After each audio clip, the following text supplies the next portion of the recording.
பிரியமான விசுவாச பிள்ளைகளே, இந்த சத்தத்தை தூரமாய் கேட்டுக்கொண்டிருக்கிற தேவனுடைய பிள்ளைகள் யாவருக்கும் மாரதா திருச்சபையின் சார்பாகவும் இணை ஊழியமாகிய காலை மன்னா ஊழிக்கு சார்பாகவும் யாவருக்கும் வாழ்த்துக்களை தெரிவித்துக் கொள்கிறேன். சத்தம் கேட்ட உங்கள் யாவரை கர்த்தர் ஆசீர்வதிப்பாராக. அல்லேலூயா. கடந்த வாரம் முழுவதுமாக நாம் ஒரே தலைப்பு என்ன பண்ணோம், தியானித்தோம். ஒரு நாள் காலையில் செய்தி என்ன செய்ய கேட்டு, என்ன செய்தி போன வாரம்? அதிசயங்களை காண்பீர்கள் என்று சொல்லி ஆண்டவர் அதிசயங்களை தியானித்தோம்.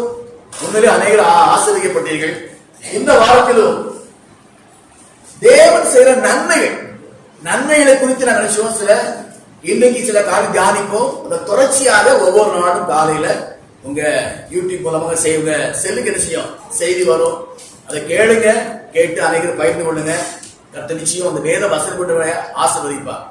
பாலிய பிள்ளைகள் கவனமா கேட்கணும், கேட்டு உங்க பெற்றோருக்கு போட்டு காட்டணும். உங்க நண்பர்களுக்கு என்ன செய்யணும், ஷேர் பண்ணுங்க. கர்த்தர் நிச்சயம் பெரிய காரியங்களை செய்வாரா. கர்த்தர் ஸ்தோத்திரம். இந்த நாளிலும் இது கர்த்தர் கிருபையால 317வது காலை மன்னா செய்தி. அந்த லாக்டவுன் ஆரம்பித்த நாட்டிலிருந்து ஏப்ரல் மாசம் முதல் நாள்ல இருந்து கொஞ்சம் ஒரு நாள் 2 நாள் முன்னப்ப ஆயிருக்கும். மற்றபடி தொடர்ந்து கர்த்தர் கிருபையால நடந்து கொண்டே இருக்கிறது.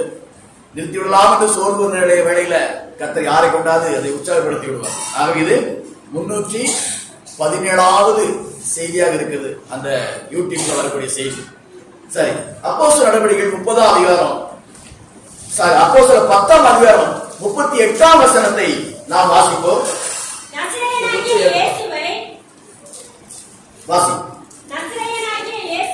நசரேயனாகிய இயேசுவை தேவன் பரிசுத்த ஆவியினாலும் வல்லமையினாலும் அபிஷேகம் பண்ணினார். அல்லேலூயா.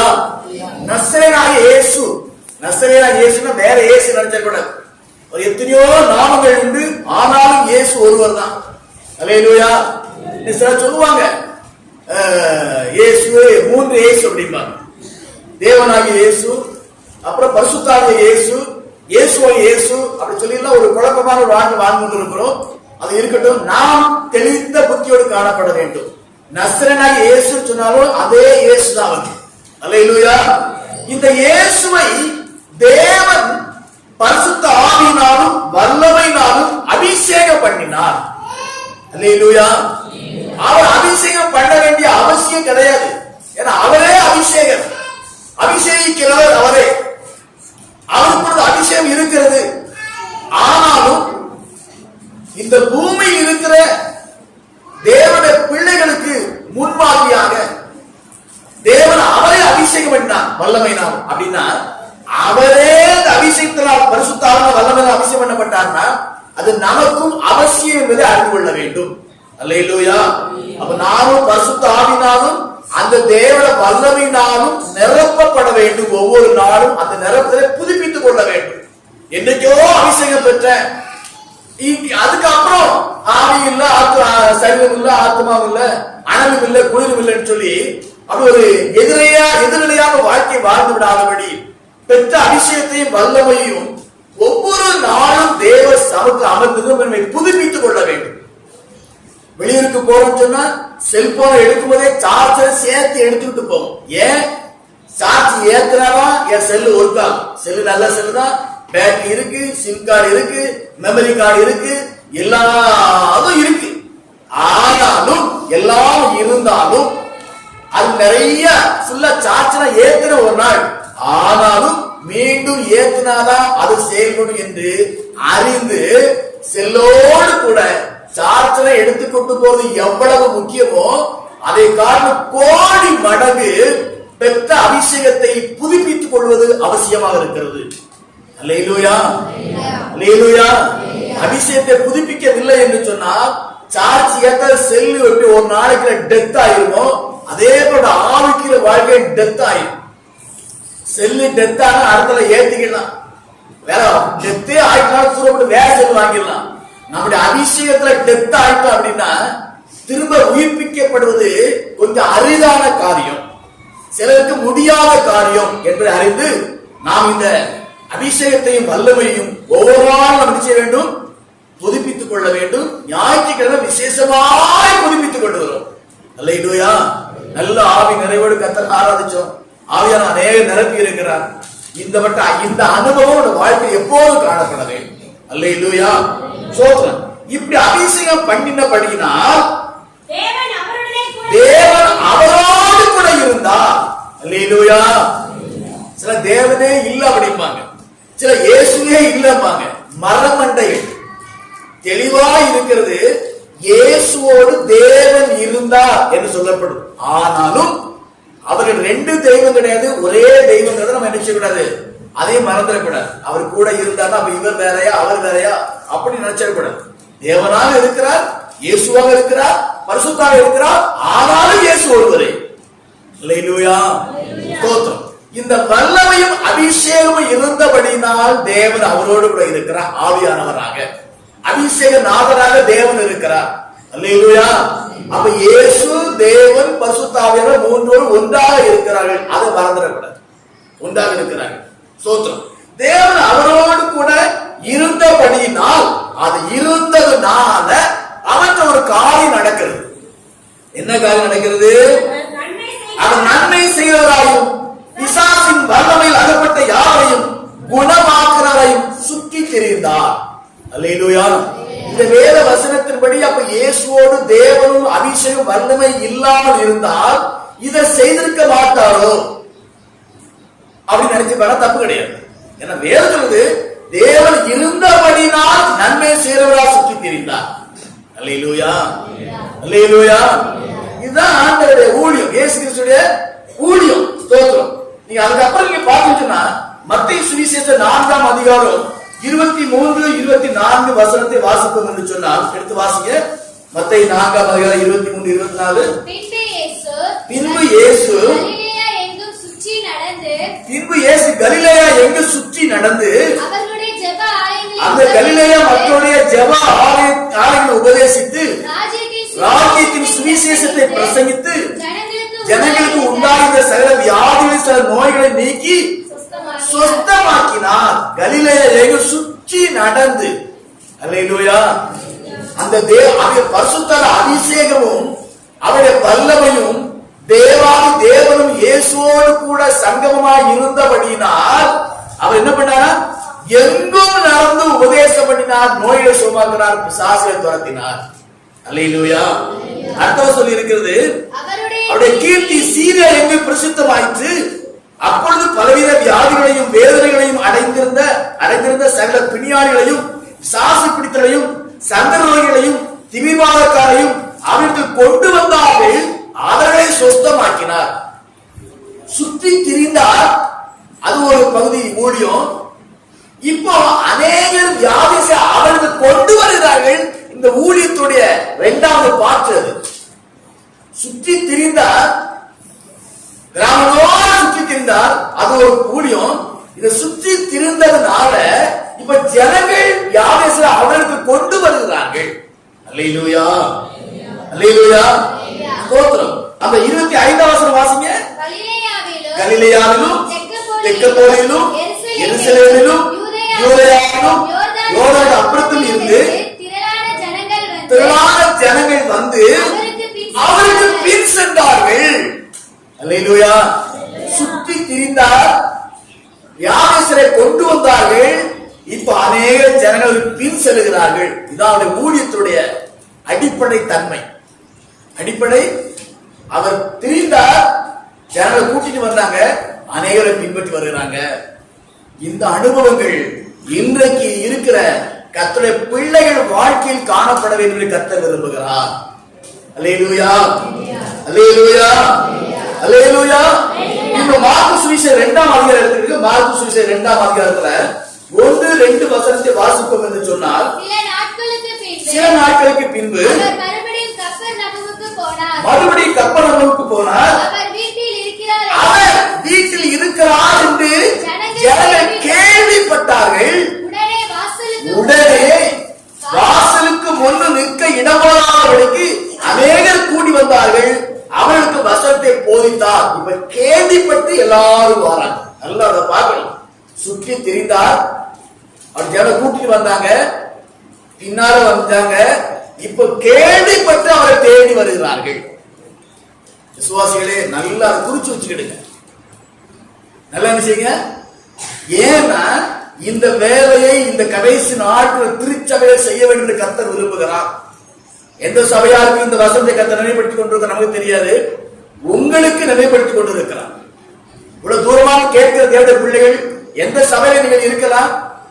உங்கள் சபையில் ஒருவேளை வேற உபதேசங்கள் தப்பே கிடையாது. நீங்களும் இந்த அனுபவத்தில் கடந்து வர வேண்டும் என்று வேத வசனத்தின் மூலமாக பரிசுத்த ஆவியானவர் உங்களோடு இடைப்பட்டுக் கொண்டிருக்கிறார். அல்லேலூயா, அல்லேலூயா, ஸ்தோத்திரம். இன்னும் பாருங்க, மார்க்கு சுவிசேஷம் 3:8 வசனத்தை வாசிங்க. கலிலேயாவிலும் யூதேயாவிலும் எருசலேமிலும் இதுமேயாவிலும் யோர்தானுக்கு அக்கறையிலும் இருந்து திரளான ஜனங்கள் வந்து அவருக்கு பின் சென்றார்கள். அல்லாமலும் சீதோன் பட்டணங்களின் திசையில் இருந்து திரளான ஜனங்கள் செய்த அற்புதங்களை குறித்து கேள்விப்பட்டு அதற்கு வந்தார்கள். கேள்விப்பட்டு வர்றாங்க. அல்லேலூயா.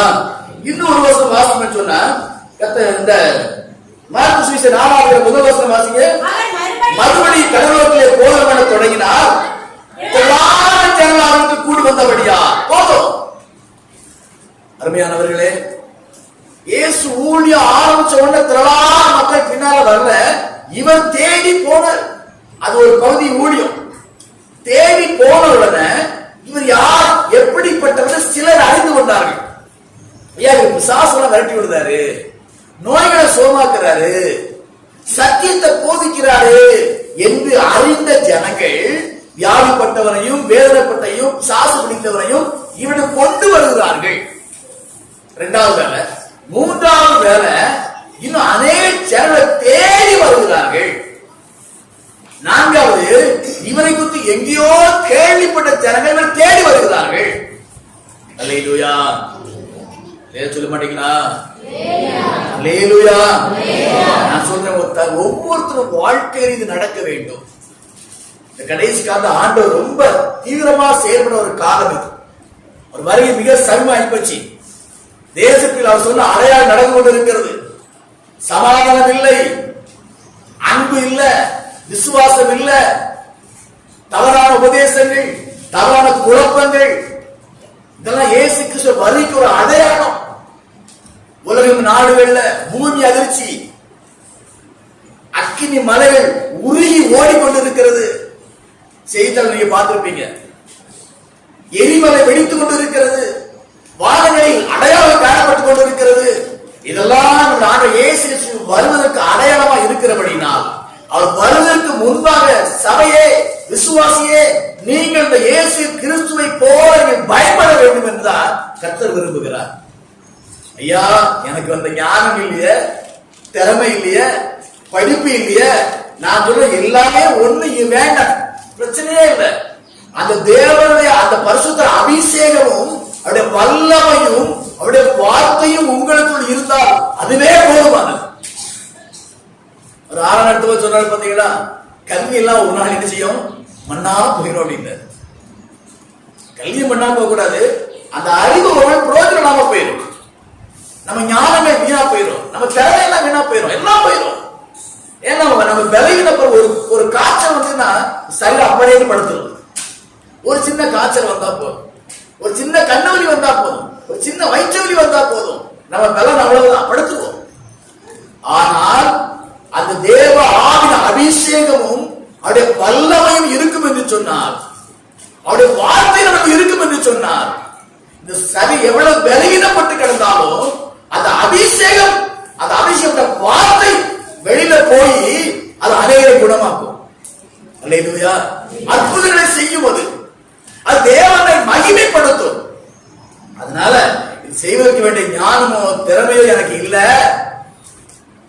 எனக்கு அந்த அறிவு இல்ல, அந்த வாய்ப்பு இல்ல என்று சொல்லி நீங்கள் ஒதுங்கினீர்கள் சொன்னால் இன்னும் நீங்கள் சரியான ரட்சிப்பை பெற்றுக் கொள்ளவில்லை என்று சொல்ல நான் சொல்லுவேன். அல்லேலூயா. நீங்கள் இன்னும் பரிசுத்த அபிஷேகத்தை வல்லமையும் சரியாக பெற்றுக் கொள்ளவில்லை. பெற்றுக்கொண்டதை இழந்து போயிருக்கலாம், அல்லது பெற்றுக்கொண்டதை நீங்கள் பயன்படுத்தாம இருக்கலாம். அதான் உண்மை. அதான் வேத வசனம் என்றைக்கும் மாறாது. காலம் மாறும், சூழ்நிலை மாறும், வானம் மாறும், பூமி மாறும், எல்லாம் மாறி போகும். அழகு மாறும், வாலிபம் வயசு மாறி போயிடும், எல்லாம் மாறும். கர்த்தருடைய வார்த்தை மாறாது.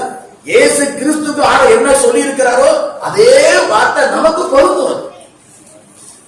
எத்தனையோ பரிசுத்தவான்கள் சொல்லப்பட்ட வேத வசனம் நமக்கு அது பொருந்தும்.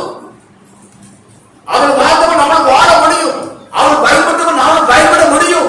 ஆனா வாஞ்சியும் தானமும் அர்ப்பணிப்பு இருக்கணும். ஏனோ தானோ என்று ஏதோ ஜெபம் பண்ணுவோம், ஏதோ பைபிள் வாசிப்போம், ஏதோ ஆராய்ச்சி போவோம், ஏதோ கிறிஸ்தவ வாழ்க்கை வேணும் அப்படின்னா நீங்க ஏதோ ஒரு மாறா போயிருவோம். ஏதோ ஒரு மாதிரி வாழ்க்கை வாழ்வதற்கோ ஏதோ ஒரு மாதிரி செயல்படுவதற்கோ ஆண்டவர் நம்மை அழைக்கவில்லை. ஆண்டவர் எதுக்காக தாய் கருவில பாதுகாத்தார் தெரியுமா?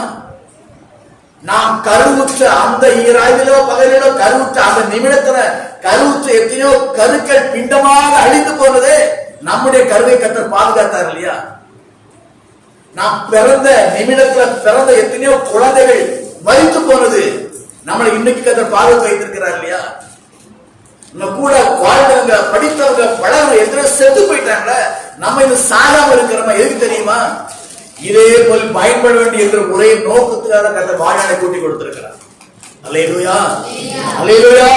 அவர் அதை செய்து அதை செய்யக்கு நாம் பாத்திரமாய் நடந்து கொள்ள வேண்டும். அவருடைய சித்தத்தை நிறைவேற்ற மக்களாய் காணப்பட வேண்டும்.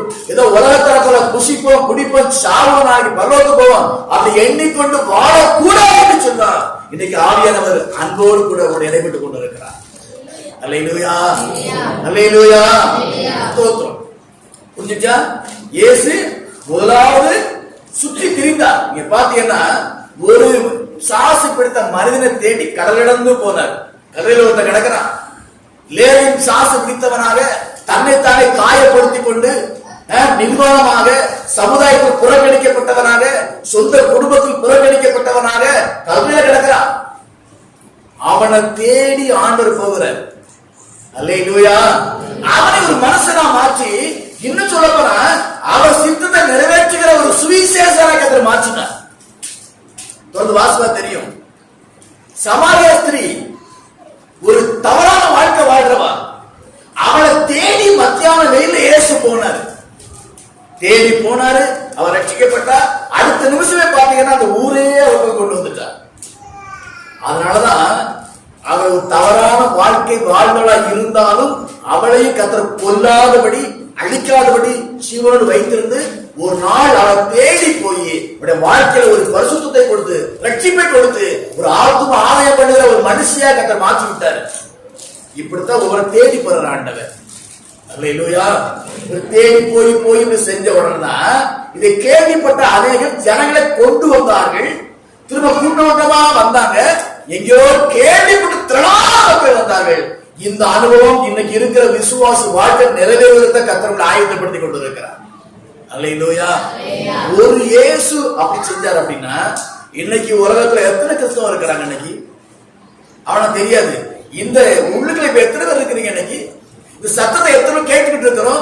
ஒவ்வொரு வாழ்க்கையும் இப்படி இருக்குன்னு சொன்னா எவ்வளவு வேகமா சுவிசேஷம் பரவும், எவ்வளவு வேகமா ரட்சிப்பு உண்டாகும். ஜனங்கள் அப்படி வரைக்கும் எவ்வளவு வேகமா ஆயத்தமா இருப்பாங்க. இயேசு தாமதம் பண்ணுவார வந்துட மாட்டார். அவரு ஒரு வருவதற்கு தடையா இருப்பது வேற ஒண்ணு கிடையாது. கிறிஸ்தவெல்லாம் தடையா இருக்கிறோம். அல்லேலூயா. ஆகவே இந்த கடைசி நாட்கள்ல இரண்டாவது வாரம் முதல் உயிர்த்த பண்டிகை நாள்ல அந்த இயேசு கிறிஸ்து பயன்பட்டது போல நீங்கள் பயன்பட வேண்டும் கர்த்தர் விரும்புகிறார். இது சொன்ன வார்த்தையை நீங்க நல்லா எழுதி வச்சுக்கிடுங்க. இருதய பலகை எழுதி வச்சுடுங்க. எழுதி வச்சுட்டு அப்படியே ஓட்டத்தை வச்சிடாதபடி அந்த எழுத்துன்ற வாழ்க்கையை நீங்க என்ன செய்ய செயல்படுங்க, பிரயாசப்படுங்க, முயற்சி பண்ணுங்க. கர்த்தர் வாய்க்க பண்ணுவார். ஏன்னா அவருடைய அபிஷேகம் உங்க கூட இருக்குது. அதை செய்த ஆண்டவர் இயேசு உங்க கூட இருக்கிறபடினால அவர் உங்களை பயன்படுத்துவார். அல்லேலூயா, அல்லேலூயா. சரி, ஸ்தோத்திரம். இப்படித்தான் நாம் செயல்பட வேண்டும் கர்த்தர் விரும்புகிறார். அதே நேரத்துல இன்னொரு பக்கம் நம்ம சொல்லி தரணும் உங்களுக்கு. அப்பதான் இன்னும் கவனம் விசுவாசமா இருப்பீங்க.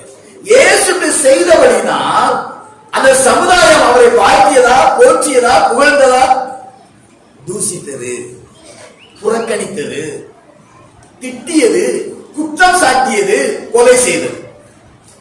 யா நன்மை செய்யும்படியாக சுற்றிட்டு தெய்வத்துக்கு பரிசு இந்த உலகம் கொடுத்தது மரண தண்டனை. பிசாசுகளை துரத்தி நோய்களை குணமாக்கி மிருகமாகிறவனை மனித மாற்றிய தெய்வத்துக்கு சமுதாயம் கொடுத்த பரிசு மரண தண்டனை. ஏன்னா இந்த மரணத்தை இந்த உலகம் அவர் கொடுக்கல, இந்த மரணத்தை பெற்றுக் கொள்ளும்படியாகவே அவர் வந்திருக்கிறார். அல்லேலூயா. அவரை அவரும் அசைக்க முடியாது, தொட முடியாது. அவரை எத்தனை முறை அவர் குரோமம் எழுப்புனாங்க, மலை உச்சி தள்ளி விடலாமா அப்படின்னு பார்த்தாங்க, கல்லெத்தி கொள்ளலாமா பார்த்தாங்க. அவர் முடிய கூட எவனுக்கு அசைக்க முடியாது. அல்லேலூயா. மரிக்க வேண்டும் என்ற விருப்பத்தோடு மரிக்கும்படியாக அனுப்பப்பட்டபடினால், மரணத்துக்கு தன்னை ஒப்புக் கொடுத்தபடினால் அவரை கொலை செய்தார்கள். அவர் ஒப்புக் கொடுக்கலாம் ஒருத்தம் ஒன்றும் பண்ண முடியாது. அல்லேலூயா. மரித்தாலும் அடக்கம் பண்ணப்பட்டு 3 நாள் சொன்னபடியே உயிர் தெழுந்து இன்னைக்கு உயிருள்ள தெய்வமா இருக்கிறார். அப்போ அவர் அப்படி நன்மை செய்தவருக்கு அப்படிப்பட்ட எதிர்மறையாக நடந்து ஒரு கூட்டம் அவரை நேசித்தது, அவரை வாழ்த்தது, அவரை போற்றி புகழ்ந்தது ஒரு கூட்டம். ஓசனா என்று சொல்லி வாழ்த்தினார்கள், ராஜா என்று சொல்லி வாழ்த்தினார்கள். அது ஒரு கூட்டம். இன்னொரு கூட்டம் அவர் விரோதமாக எழுப்பிச்சு, அதுவும் மாறாது. அல்லேலூயா. இப்ப நீங்க இந்த இயேசு கிறிஸ்துவை வாழ அர்ப்பணிக்கும் போது ஒரு கூட்ட ஜனங்கள் உங்களை புகழ்ந்து பேசும். யா இவங்களால நான் பிழைச்சேன், இவங்களால சுகம் அடைஞ்சேன், இவங்களால நான் நிம்மதியா இருக்கிறேன், இவங்களால தெய்வத்தை கண்டுபிடிச்சு ஒரு கூட்டம் சொல்லும். இன்னொரு கூட்டம் உங்களை பகைக்கும், விரோதிக்கும், தூசிக்கும், ஏன் கொலை செய்வதற்கு கூட பிரயாசப்படும். பயமா இருக்கா? பயமா இருக்கா? அல்லேலூயா. பயமா இருக்கா? என்றைக்கு நாள் நான் என்றைக்கு இந்த பூமியில மனசனா பிறந்தமோ அந்த நிமிஷத்துல இருந்து நம்முடைய பிரயாணம் மரணத்தை நோக்கி பிரயாணம் பண்ணிட்டு இருக்கிறோம். மரணத்தின் வாசல் நோக்கி பிரயாணம் பண்ணுகிறோம். அந்த மரணத்தின் வாசல் வழியாக நித்திய போக போறோம். அல்லேலூயா. பரலோகத்துக்கு போகணும்னு சொன்னா மரண வாசல் வழியா தான் போகணும். ஒரு சிலருக்கு அந்த வாய்ப்பு இருக்காது. இயேசு வரும்போது அவங்க மரணம் இல்லாம நினைச்சுவாங்க, ஏற்றுக்கொள்ளப்படுவாங்க. அது எப்ப நடக்கும், யார் நடக்கும் நினைச்சாது தெரியாது. மற்ற எல்லாருமே அந்த மரண வாசல் வழியாக தான் நித்திய ஜீவனை சுதந்திரிக்க வேண்டும். இந்த மரண வாசலுக்குள்ள எப்படியும் நம்ம போகலாம், தெரியாது எப்படி போகணும் தெரியாது. நல்லா வயதாகி அப்படி பலவீனப்பட்டு அப்படி மரணத்துல போவோமா? ஏதோ ஒரு வியாதி வந்து அந்த மரணத்துல போவோமா? விபத்து மூலமாக மரணத்துக்கு போவோமா? அல்லது இந்த இயேசு கிறிஸ்து போல வாழ்க்கை வாழ்ந்தபடினால் கொலை செய்யப்பட்டு அந்த மரண வாசல் வழியா பிரவேசிப்பா? நமக்கு தெரியாது. எதுவா இருந்தாலும் வாசல் ஒண்ணுதான். அல்லேலூயா. எதுவா இருந்தாலும் வாசல் அதுதானே. ஆகவே இந்த இயேசு கிறிஸ்து வாழ்ந்த வாழ்க்கையினால அவருக்கு இந்த சமுதாயம் மரண தண்டனை கொடுத்தது எப்படியோ அதே போல இந்த இயேசு கிறிஸ்துவை நீங்கள் வாழும் போது உங்களுக்கு அப்படிப்பட்ட சூழ்நிலைகள் ஒருவேளை வரலாம். அதையும் ஏற்றுக்கொள்வதற்கு ஆயத்தம் நமக்கு காணப்பட வேண்டும். அல்லேலூயா. எத்தனை ஆயத்தமா இருக்கீங்க? பயமா இருக்கா? அல்லேலூயா. மரணத்தை கண்டு பயந்தாலும் அது நம்மளை விட போறது இல்லை. ஓடி ஒளிஞ்சாலும் அது நம்மளை விட போறது இல்லை. ஆண்டு அனுமதிச்ச நாட்டில் வந்து அப்படியே நம்மளை கூட்டிட்டு போயிருக்கு. அது தப்ப முடியாது, ஒளியவும் முடியாது, ஏன்னா வேண்டாம்னு சொல்ல முடியாது. அது நியமிக்கப்பட்டது. மனிதன் பிறப்பதும் வாழ்வதும் மரிப்பதும் நியாய தீர்ப்பு அடைவதும் ஒவ்வொருவருக்கும் நியமிக்கப்பட்ட நியதி. அந்த நீதியை ஒருத்தரும் அது தப்ப முடியாது. அல்லேலூயா. ஆகவே இயேசு கிறிஸ்துவை வாழ அர்ப்பணியுங்கள். உங்களுக்கு ஒரு பக்கம் மாவியும் வரும், ஒரு பக்கம் மண்ணும் வரும். ரெண்டையும் ஏற்றுக்கொள்வதற்கு ஆயத்தத்தோடு காணப்பட வேண்டும். அல்லேலூயா. ஒரு பக்கம் கை தட்டுவாங்க, ஒரு பக்கம் கழுத்து அறுத்ததும் ஆயத்தமா இருப்பாங்க. ரெண்டையும் ஏற்றுக்கொள்ள ஆயத்தமா இருக்கணும். அல்லேலூயா. அல்லேலூயா. ஸ்தோத்திரம். 4 வாசம் சொல்லி முடிக்கிறவங்களுக்கு 1 பேர் 3 வாசனம் வாசிங்க. 1 பேர் 1 அனுபவம் 3 அதிகாரம் 17 வசனம். தீமை செய்து பாடு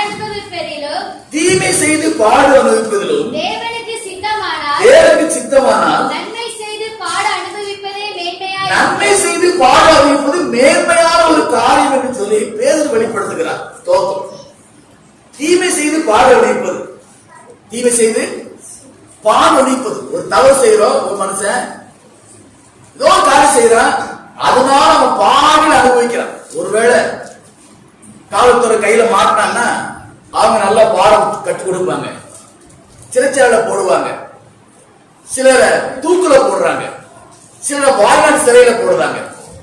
அப்போ இது ஒரு பெரிய தியாகம் ஒண்ணு கிடையாது. என்ன கிடையாது? தியாகம் கிடையாது. இது மேன்பாலம் ஒண்ணு கிடையாது. நீ அயோக்கியத்தனம் பண்ண நீ அடிபடுத, தப்பு பண்ண தண்டனை அனுபவிக்கிற, இது ஒரு தியாகம் கிடையாது. நிறைய பேர் எப்படியோ சிறைச்சாலை எப்படி தியாகமா பேசுறாங்க, அதெல்லாம் கிடையாது.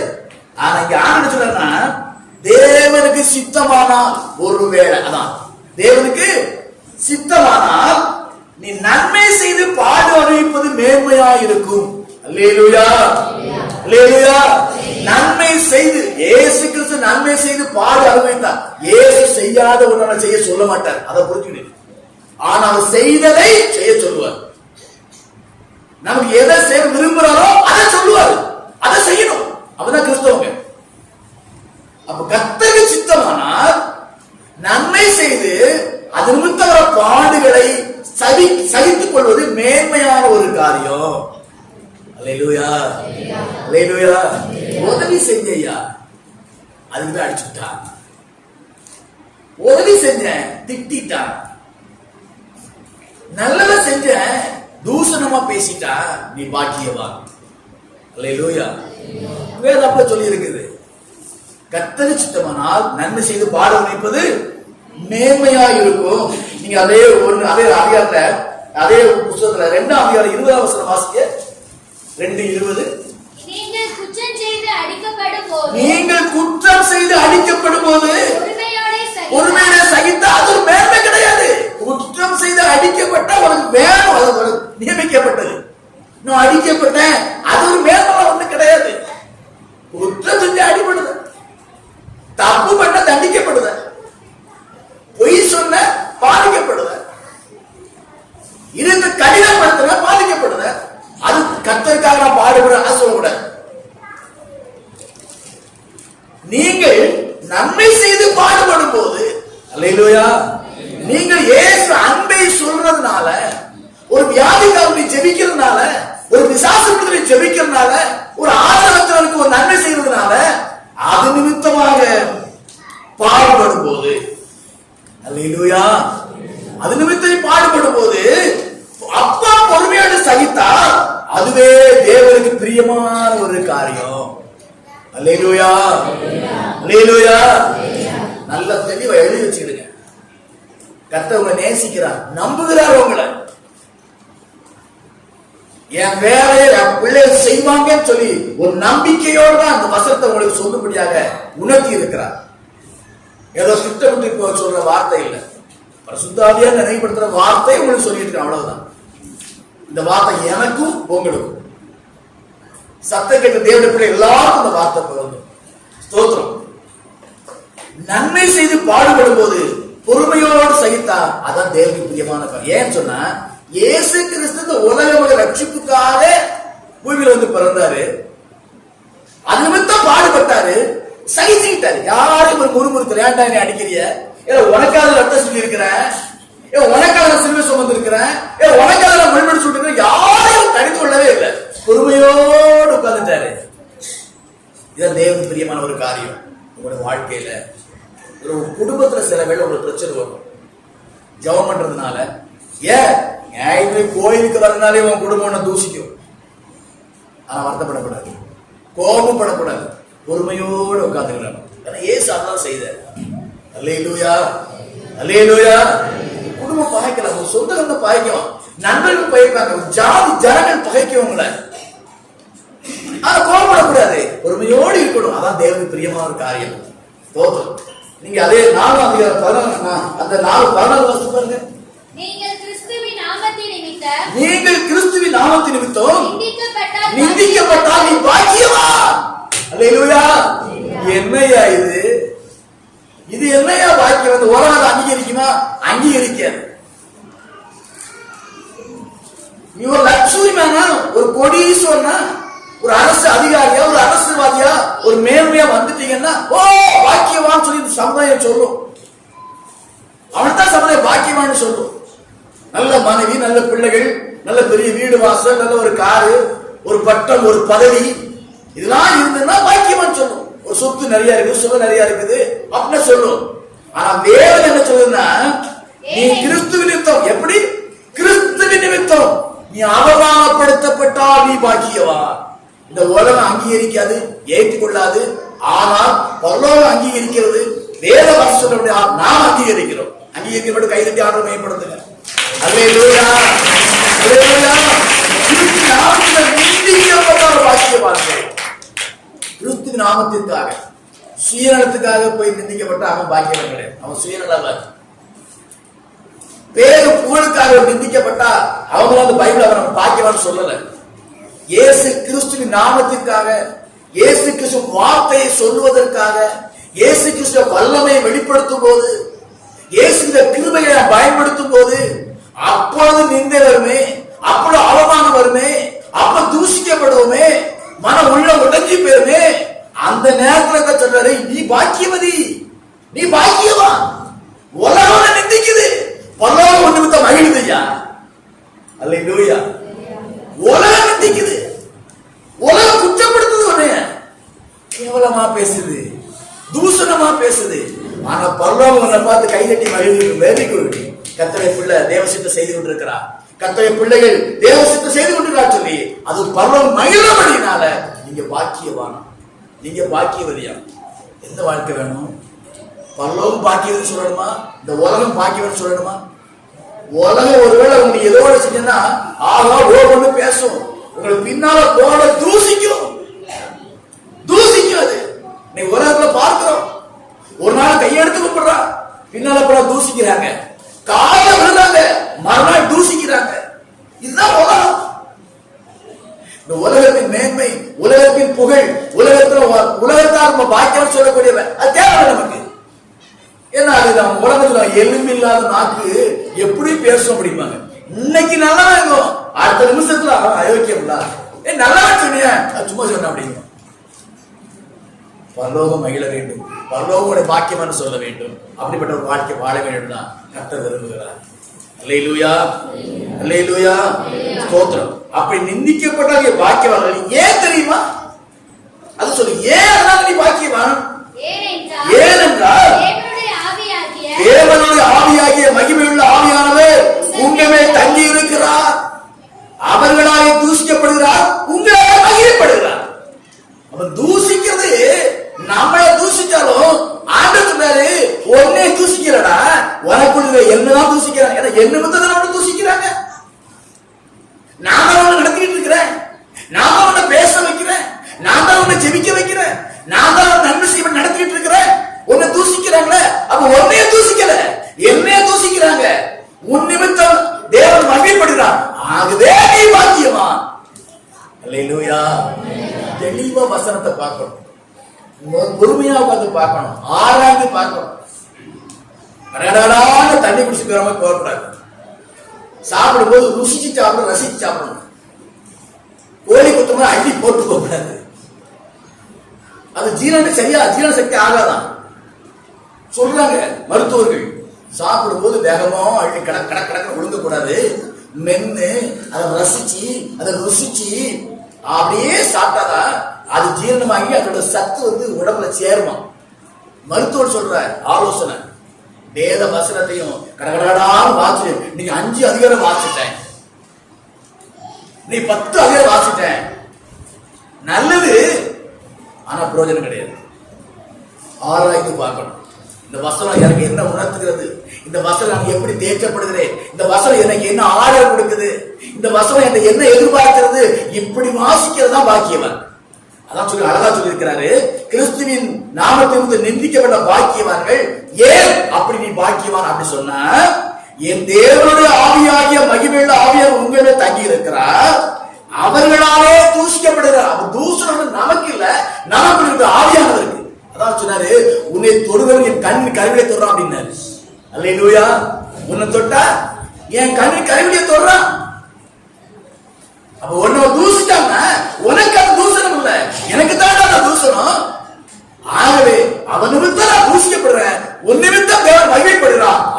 பாக்கியவான். அல்லேலூயா. என்ன தம்பி, புரியுதா? புரியுதா? வசனத்தை விளையாட்டா கேட்க கூடாது, வாரத்தோட கேட்கணும், ஆயத்தத்தோட கேட்கணும், இந்த தாகத்தோடு வசனத்தை கேட்கணும், வசனத்தை வாசிக்கணும். அதான் நல்லது. ஸ்தோத்திரம். இன்னும் நீங்க பாத்தீங்கன்னு சொன்னா அதே அதிகாரத்துல அதே 2ஆம் அதிகாரம் 15ஆம் வசனம் வாசிக்க. நீங்கள் நன்மை செய்கிறதினாலே புத்தியுள்ள மனுஷனுடைய அறியாமையை அடக்குவது தேவனுடைய சித்தமாக இருக்கிறது. அல்லேலூயா. நீ நன்மை செய்யறதால ஒன்று நடக்கு. என்ன நடக்குதா? நீ நன்மை செய்யறதுனால புத்தியின மனுஷனுடைய அறியாமையை அடக்குவது தேவனுடைய சித்தமாக இருக்குது. அவன் புத்தியின மனிதனுடைய அறியாமையினால் அவர்கள் செயல்படுகிறார்களே, அறியாமையினால் உன்னை தூசிக்கிறார்களே, அறியாமல் ஒரு விரோதமாக எழுப்புகிறார்களே, அவர்கள் உடைய நன்மையினால புத்தி அடைகிறார்கள். அல்லேலூயா, அல்லேலூயா. ஸ்தோத்திரம். அத நான் செய்கிற நன்மை எதிரியாக பேசுகிற வாய்களும் அடைக்கும் அப்படி சொல்லி இருக்கு ஒரு மொழிபெயர். நாம் செய்கிற நன்மையினால் அந்த எதிரியா இருக்கிற வாய்கள் அடைக்கப்படுமா? அது எப்படி அடைக்கப்படும்? அதிகமா தூசிக்கிறாங்க, அதிகமா திட்டுறாங்க, உடனே அதிகமா அவங்க குறை சொல்லிட்டு இருக்கிறாங்க. ஆனாலும் அவர்களுக்கு நன்மை செய்து கொண்டே இருப்பாய் என்று சொன்னால் ஒரு அமைதியா இருப்பா, 2 அமைதியா இருப்பா, 3 அமைதியா இருப்பா, ஏன் 100 நேரம் அமைதியா இருப்பா. 101வது நேரம் ஒரு ஓர்மை வரும். எனக்கு எவ்வளவு நன்மை செஞ்சிட்டு இருக்கிறான், இவனை போய் தூசிக்கிறேன், அவன் வாய் அடைக்கப்படும் என்று சொல்லி மொழிபெயர்ப்பு சொல்லி இருக்கிறது. அல்லேலூயா. தீமையை நன்மையால் வெல்ல வேண்டும் என்று ஆண்டவர் சொல்லி இருக்கிறார். தீமையை நன்மையினால் வெல்லு. வைராக்கியம் பாராட்டக்கூடாது, வாக்குவாதம் பண்ணக்கூடாது. சில இன்னைக்கு ஒரு கூமிட்ட தரமா இன்னைக்கு சில வாக்குவாதம் பண்ணிக்கிட்டு இருப்பாங்க, வசனத்துக்குள்ளே வாக்குவாதம் பண்ணுவாங்க. முட்டாள்தனமான காரியம் அது. குடும்பங்களை வாக்குவாதம் பண்ணிக்கிட்டு இருப்பாங்க. ஏன் எப்படி சொன்ன, எப்படி சொல்லலாம், என்ன கணவன் மனைவிக்கு விரோதமா, மனைவி கணவன் விரோதமா வாக்குவாதம் பண்ணக்கூடிய உலகம் உட்கார்ந்து இருக்கிறோம். வேதம் சொல்லி இருக்கிறது, உன் நன்மையினால உன்னை தூஷிக்கிற வாய் அடைக்கப்படும். கத்த சொல்லி இருக்கிறார். உண்மையா இல்லையா? உண்மையா இல்லையா? 1000 முறை தீமை செய்யட்டுவேன், மாறி மாறி தீமை செய்யட்டும், நீங்க முடிஞ்சாலும் நன்மை செஞ்சுட்டே இருங்க. மனுஷன் தானே, உணர்வு ஓரமா இருக்கும்ல, உணர்ச்சிகள் இருக்கும்ல. என்ன செய்வா? எவ்வளவு தீமை செஞ்ச அவனுக்கு, ஆனாலும் என்னை பார்த்து அன்பா பேசுறான. வெளியிடமா தீமை செஞ்சேன், மறைமுகமா தீமை செஞ்சேன், வஞ்சகமா தீமை செய்தேன், அவன் தெரிஞ்சு தீமை செஞ்சேன், தெரியாம தீமை செஞ்சேன், ஆனாலும் என்னை பார்க்கும்போது சார் வணக்கம்னு சொல்றானே. ஏக்கா நல்லா இருக்குன்னு கேட்கிறான, தம்பி சோமாங்க கேட்கிறான. மனசு மாறுங்களா மாறாதா? வாய் அடைக்கப்படும் சொல்லி சத்திய வேதம் சொல்லி இருக்குது. நன்மை செய்தால் ஒரு மேன்மை, அவனுடைய விரோதிகளும் நண்பனா மாறுவாங்க. தூசிக்கிறவனும் நம்மை ஆசீர்வதிக்கிறவனா மாறுவான். அல்லேலூயா. கர்த்தர் அதை செய்வார். சொன்ன இயேசு கிறிஸ்துவில் அடிக்கப்பட்டு அந்த மரித்தவன் என்ன சொன்னா, குற்றமில்லாத ரத்தத்தை காட்டி கொடுத்தனேன்னு சொல்லி ஒரு அழுதான். உண்மையிலே தேவகுமாரன் சொல்லி ஒருத்தர் சொன்னான். யாரு? அவரை குற்றம் தான் சொன்னான். அவர் குற்றம் கொலை செஞ்சவன் சொன்னான், தப்பு பண்ணிட்டான் அப்படின்னா. காட்டி கொடுத்த அயோக்கிய சொன்னான் குற்றமில்லாத ரத்தம் என்று சொல்லி. ஏன்? அவர் பொறுமையோடு இருந்தாரு. காட்டி கொடுக்கிறோம் என்ன சொன்னாரு? சிநேகிதனே சொன்னாரு. சிநேகிதனே. அவர் சில அழிக்கப்பட்ட உடனே உள்ள உடைஞ்சிருக்கும். காட்டி கொடுக்கிறவன் நான் தான் தெரிந்திருந்தும் என்ன சிநேகிதனே என்று அழைத்த தெய்வத்தை காட்டி கொடுத்தேன்னு சொல்லி உள்ள உடைஞ்சிட்டாங்கள, வாங்க கூடி தூக்கி எரிஞ்சிட்டாங்களா, எரிஞ்சிட்டாங்க காசை. இந்த அன்பு தெய்வத்தை காட்டி கொடுத்தாரு. ஏன்னா அவன் மனுஷனா பிறந்தவன். அவங்கள சொல்ற உணர்வு ஓர்வை இருக்கிறபடினால் அதே போல உடைய நன்மை பகையாடிய சிநேகிதனா மாற்றும். நீ செய்கிற நன்மை எதிராளிய நண்பனாய் மாற்றும். நீ செய்கிற நன்மையானது கர்த்தருக்கு விரோதமாய் இருக்கிறவனையும் கர்த்தர் பிள்ளையா மாற்றும். அல்லேலூயா, அல்லேலூயா. ஸ்தோத்திரம், ஸ்தோத்திரம். கர்த்தர் நல்லவர். ஒரு வசனம் வாசிங்க. 4ஆம் அதிகாரம் 19ஆம் வசனம். ஆகையால் ஆ. தேவனுடைய சித்தத்தின்படி ஆ. பாட அனுபவிக்கிறவர்கள் நல்லா கவனிங்க. என்ன பாச பாடுபட சொன்னீங்க? அதாங்க நமக்கு ஆசீர்வாதம். பாடுகள் வழிதான் நமக்கு ஆசீர்வாத வழி. ஏன்னா பரலோகத்துல இருக்கிற கூட்டத்தை பார்த்து யோவான் கேட்பான், அந்த தூதர்கள் யார் தெரியுமா? தெரியாதுமா. உலகத்தில் உபத்திரத்தின் வழியாக வந்தவர்கள் அப்படிமா, உபத்திரத்தின் வழியாக வந்தவர்கள். அந்த பாடி என்பது கர்த்தருடைய பிள்ளைகளுக்கு அதாவது ஆசீர்வாதம். அது ஆசீர்வாதம் திறந்து போறது. பாடுகள், உபத்திரவங்கள், எதிர்ப்புகள், போராட்டங்கள்னா ஆசீர்வாதத்திலே கீ அதுதான், திறவுகோல் அதுதான். அதான் சொல்லி இருக்கிறாரு, தேவனுடைய சித்தத்தின்படி பாட அனுபவிக்க, தேவ சித்தத்தை அனுபவிக்கணும். கொழுத்து போய் அவன் அனுபவிக்கிறான் அப்படிப்பாங்க. அந்த பாடு கிடையாது. நம்ம தீமை செஞ்சுட்டு பாடுறதுக்கு அது கிடையாது. அயோக்கியத்தனம் பண்ணிட்டு பாடுறதுக்கு அது கிடையாது. வேறு புறமான வாழ்க்கை வாழ்ந்துட்டு அதுக்கு பாடு வருது, அந்த பாட சொல்லணும். இங்க தேவனுடைய சித்தத்தின்படி, தேவ வசனத்தின்படி, பரிசுத்த ஆவியாருடைய வழிநடத்தும்படி, நமக்குள் இருக்கிற அந்த தெய்வத்தின்படி அப்படி வாழ்ந்து பாட அனுப்பிக்கிற பாத்தீங்களா, அவனா சொல்லப்படுது. பாட அனுப்பிக்கிறவர்கள் நன்மை செய்கிறவர்களாய் தங்கள் ஆத்துமாக்களை, அந்த பாட அனுபவிக்கிறவங்க நன்மை செய்யறாங்களா? பாடுகள் நன்மை சொல்ற ஆண்டவர்.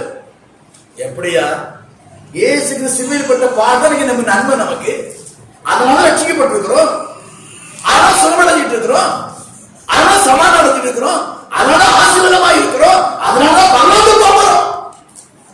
அல்லேலூயா. தேவ சித்தப்படி பாட அனுபவிக்கிறவர்கள் நன்மை செய்வர்களாய் தங்கள் ஆத்துமாக்களை உண்மையில சிருஷ்டிக்கத்தாய அவருக்கு ஒப்புக் கொடுக்க கடவர்கள். அல்லேலூயா. அவர் நன்மை செய்கிறவங்க பாடுபட்டால் நன்மை செய்கிற ஆத்மாவை கர்த்தருக்கு ஒப்புக் கொடுக்கிறாங்க. இதுதாங்க கிறிஸ்தவ வாழ்க்கை வாழ்ந்துட்டு இருக்கிறோம். என் ஆத்மா நரகத்துக்கு போயிடக்கூடாது, என் ஆத்மா கெட்டு போயிடக்கூடாது, என் ஆத்மா பரலோகத்துக்கு போகணும், என் ஆண்டவர் இயேசு கிறிஸ்துவிட்ட போகணும், அந்த நித்திய போகணும். அதுதான் கிறிஸ்தவ வாழ்க்கை வாழ்றோம். இந்த பரலோகம் ஒண்ணு இல்லைன்னா கிறிஸ்தவ வாழ வேண்டிய அவசியமே இல்லையா? எதுக்கு அப்படிதான் வாழ்க்கை வாழணும்? எதுக்கு நம்ம கெட்ட பேர் வாங்கணும்? எதுக்கு தூஷிக்கப்படணும்? எதுக்கு நாடுல குறை சொல்லிட்டு ஏன் வாழணும்? மரணம் ஒண்ணு இருக்கு, நரகம் ஒண்ணு இருக்கு, பரலோகம் ஒண்ணு இருக்கு.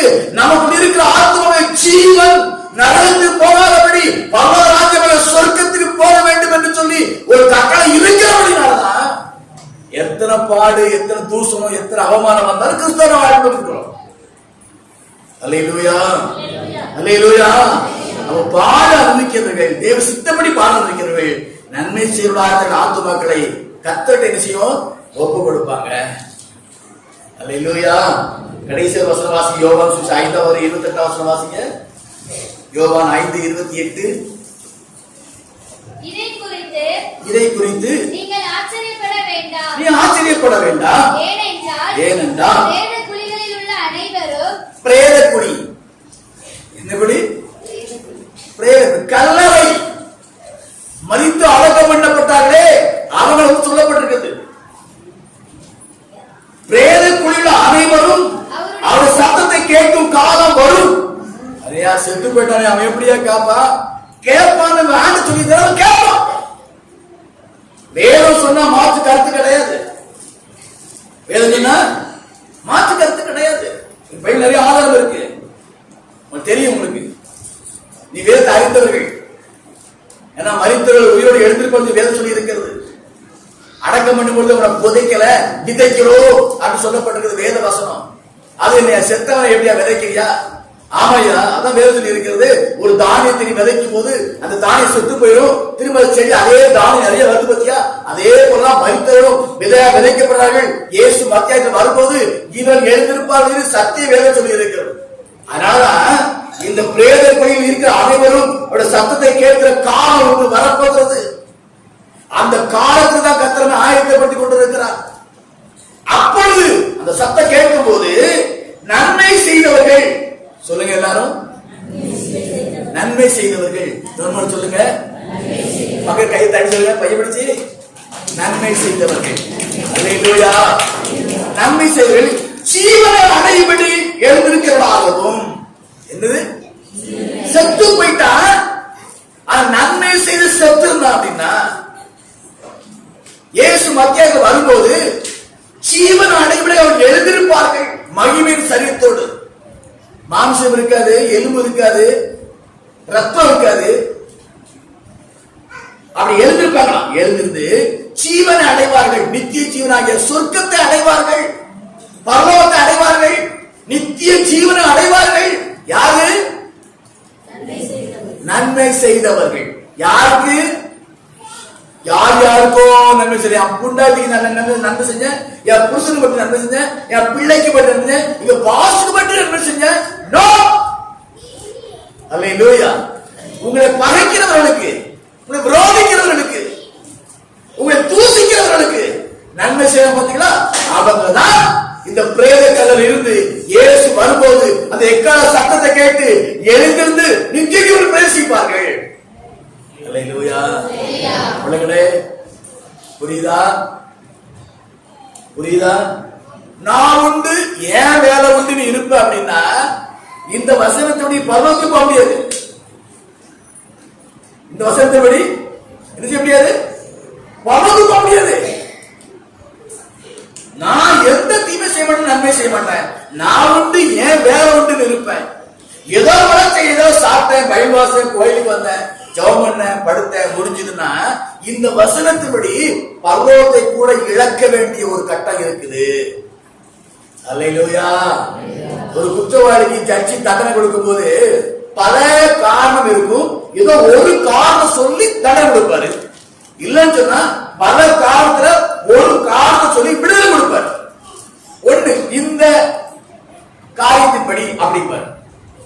அதே போல ஒருவேளை நான் எல்லாரும் ரட்சிக்கப்பட்டேன், நான் ஞானஸ்நானம் எடுத்தேன், அபிஷேகம் பெற்றேன், கோயிலுக்கு வந்தேன், ஜெபம் பண்ணேன், பைபிள் வாசித்தேன், பாஸ்டர் நிறைய உதவி எல்லாம் செஞ்சேன், ஊழியர்கள் உதவி செஞ்சேன், அதோடு நிறுத்திட்டேன்னு சொன்னா இந்த வசனத்தைபடி ஆண்டவர் நடவடிக்கை எடுப்பார் சொன்னால் பரலோகத்துக்கு போக முடியாது. அல்லேலூயா. சொல்லுங்க பக்கத்துல, பரலோகத்துக்கு ஆயத்தமா இருக்கீங்க? ஆயத்தமா இருக்கீங்களா? என்ன செய்யணும்? என்ன செய்யணும்? நன்மை செய்யணும். அல்லேலூயா. நன்மை செய்யணும், நன்மை செய்யணும். ஏழைகளுக்கு, திக்கற்றவர்களுக்கு, ஆதரவற்றவர்களுக்கு, அனாதைகளுக்கு, விதவைகளுக்கு, சமுதாயத்தில் கைவிடப்பட்டவர்களுக்கு, தேவன் அற்றவர்களுக்கு நன்மை செய்யணும். விசுவாசி வீட்டுல கூப்பிட்டு காப்பி கொடுத்தோன்னா அது பெரிய நன்மை ஒண்ணு கிடையாது. என்னை கூட ஒரு வீட்டுல சாப்பாடு பிரியாணியா கொடுத்தா அது ஒரு பெரிய நன்மை கிடையாது. ஏழைகளுக்கும், திக்கற்றவர்களுக்கும், அனாதைகளுக்கும், விதவைகளுக்கும், சமுதாயத்தில் கைவிடப்பட்டவர்களுக்கும், தேவன் அற்றவனுக்கும் செய்யற நன்மைதான் பரலோகம் போயிட்டோம். நீங்க எனக்கு செய்யறது, அவங்களுக்கு செய்யறதுன்னா அது ஒரு மனிதாவட்டு செய்யறோம். அது பெரிய காரியம் கிடையாது. நன்மை இருக்கும், அது பெருசு கிடையாது. அல்லேலூயா. புரியும் நினைக்கிறேன். உள்ளத்துல இந்த வார்த்தை பதிஞ்சிருக்கும் நான் நினைக்கிறேன். இந்த வார்த்தை பலன் கொடுக்கும் என்று நான் விசுவாசிக்கிறேன். கொடுப்பீங்களா?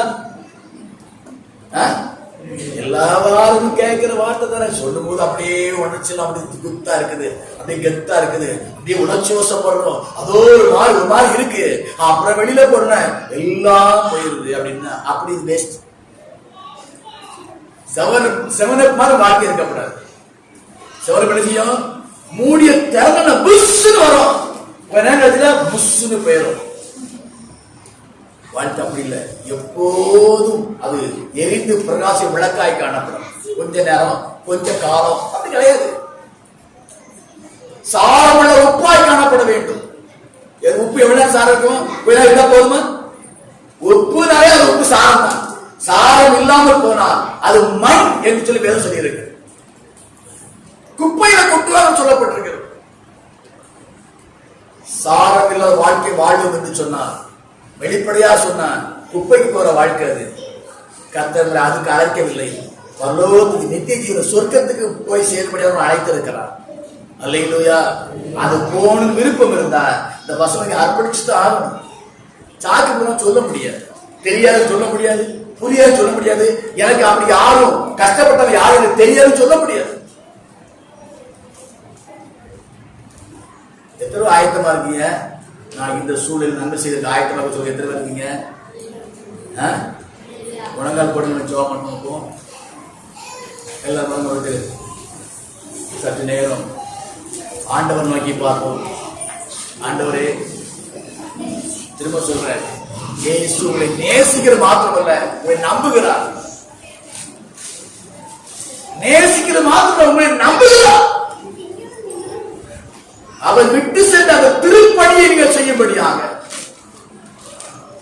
அவருக்குள் இந்த அபிஷேகம், அவருக்குள்ள தேவ வல்லமை, அவரோடு தேவன் இருந்தபடி நான் நன்மை செய்கிறவரை சுற்றி திரிந்தாரே, நோயாளிகளை குணமாக்கும்படியாக, சாசி பிடித்த விடுதலை கொடுக்கும்படியாக, பெருத்தவர்களுக்கு சமாளித்து சொல்லும்படியாக, ஏழைகளை வாழ வைக்கும்படியாக சுற்றி திரிந்தாரே. ஒரு காலம் சுற்றி திரிந்தார். திரும்ப அவரை தேடி மக்கள் வந்தார்கள். விசுவாசிகளே, ஒரு குறிப்பிட்ட காலம் நீ சுற்றி திரிவாய் என்று சொன்னால் ஒரு காலம் உங்களை தேடி வருவார்கள். நீ யாருக்கு வரும் தெரியணும். நன்மை செய்கிறவர்கள் இவர்கள், அன்பு உள்ளவர்கள், ஒழுக்கம் உள்ளவர்கள், பரிசுத்தம் உள்ளவர்கள், நீதி உள்ளவர்கள், ஆறுதல் சொல்லுகிறவர்கள். அப்படி ஒரு உலகம் உங்களை பார்த்து கேள்விப்பட்டுச்சுன்னா உங்களை தேடி வருவாங்க. கொஞ்ச நாள் சுற்றி திரிவது நீ என்ன விளங்க பண்ணணும்.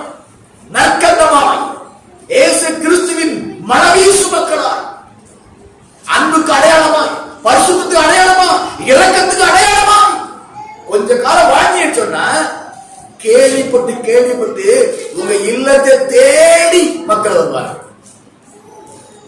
சமாதானத்திற்காக, சுகத்திற்காக, ஆறுதலுக்காக, நன்மையை பெற்றுக் கொள்ளும்படியாக தேடி வருவாங்க.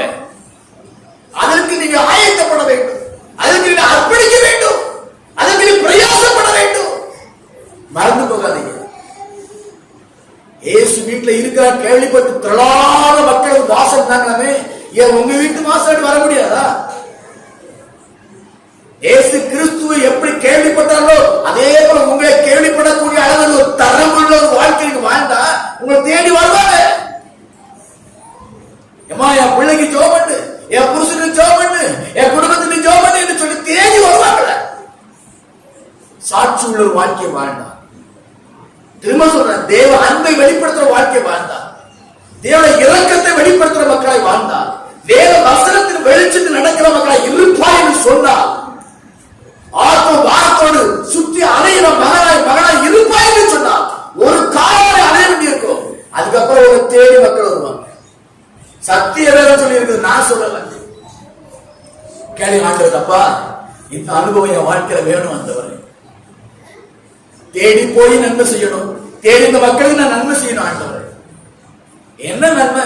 ஒரு சாப்பாடு, ஒரு வஸ்திரம், அது மாத்திரமல்ல, சுவிசேஷம், பரலோகத்துக்கு வழி சொல்லணும், அதான் பெரிய நன்மை. நரகத்துக்கு தப்பு வைக்கிற வழி சொல்லணும், அதான் பெரிய நன்மை. பரிசுத்த வாழ்க்கைக்கு வழி சொல்லணும், அதான் பெரிய நன்மை. சமாதான வாழ்க்கைக்கு ஆலோசனை சொல்லணும், அதான் பெரிய நன்மை. ஒரு ஸ்டீலையோ, ஒருவேளை சாப்பாட்டையோ, ஒரு வஸ்திரத்திலையோ அது பெரிய நன்மையா முடிஞ்சிடாது. அது நன்மை ஒரு பகுதி. பெரிதான நன்மை சுவிசேஷம். மரணத்துக்கு பின்னால் நடக்கக்கூடிய வாழ்க்கை, நரகம் ஒன்று இருக்கிறது, பரலோக சொர்க்கம் ஒன்று இருக்கிறது. சொர்க்கத்துக்கு அதிபதி இயேசு, நரகத்துக்கு அதிபதி சாத்தான். இந்த பூமியில் இயேசுவை பின்பற்றி வாழ்ந்தால் ஒரு சொர்க்கத்தில் இடம் உண்டு. இதுதான் பெரிய நன்மை. இந்த நன்மை செய்கிற மக்களாக வாழ வேண்டும் என கர்த்தர் விரும்புகிறார்.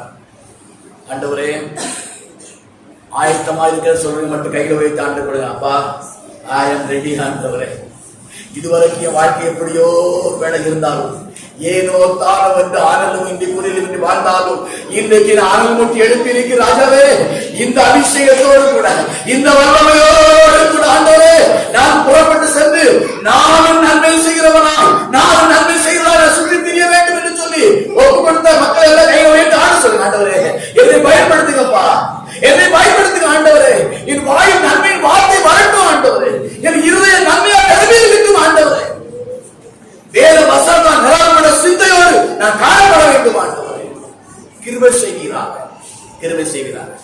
ஒப்பு கொடுத்து அருமையான பிள்ளைகளுக்கு நான் சொல்லிக்கிறேன். ஆண்டவரே, அபிஷேகம் இருக்கிறது, இந்த வல்லமை இருக்கிறது, நீங்க அவங்களோட இருக்கிறீர். ஆனவழிதான் உண்மை போல நன்மை செய்ய சுற்றி திற மக்களாய் காணப்பட ஆண்டவர் கிருபைதான். இந்த ஆத்ம பாதிய கொடுமை ஆண்டவரே. எத்தனை குடும்பங்கள் அண்ணன் போய் வசனால, குடியினால, வியாதினால, பாவ வாழ்க்கையில சீரழிந்து கொண்டிருக்கிறாங்களே. சமாதான மக்கள் கூட்டம் உண்டு. அந்த மக்கள் சமாதானத்தை அறிவிக்க மக்களாய் காணப்பட கிருபைதான். நோய்களை சுகமாக்கும் சாசனை துறக்குகிற வல்லமை வணங்குகிற மக்களாய் காணப்படட்டும் ஆண்டவரே. ஸ்தோத்திரம். தொடர்ந்து பிள்ளைகளை பயன்படுத்தி சித்தத்தை நிறைவேற்றும். மாற்றமல்ல, இந்த நன்மையை செய்து அது நிமித்தம் நித்திய ஜீவனை சோதனைப்பதற்கு ஆயத்தப்படுத்துகிற ஆண்டவரே. ஸ்தோத்திரம்.